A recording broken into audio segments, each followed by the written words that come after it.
placing and the bronze medal goes to contestant rank tag number 40, Mohsen Abbaspor Tobati from Iran. Woo!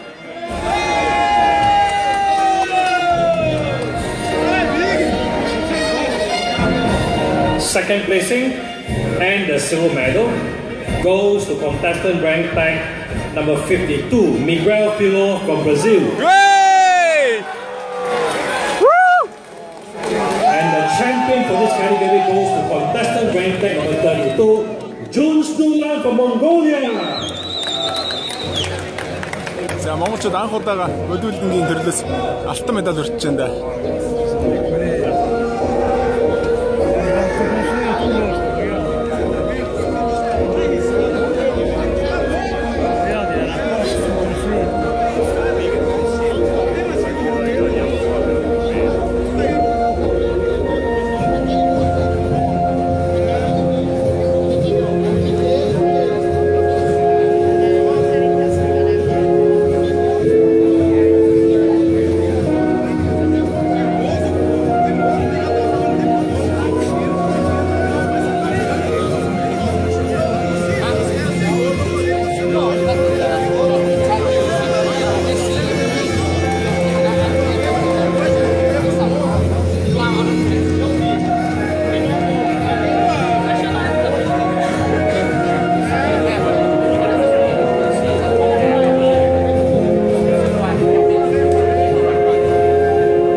I'd like to invite you to stand for the national anthem of Mongolia, please.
Thank you. Please be seated.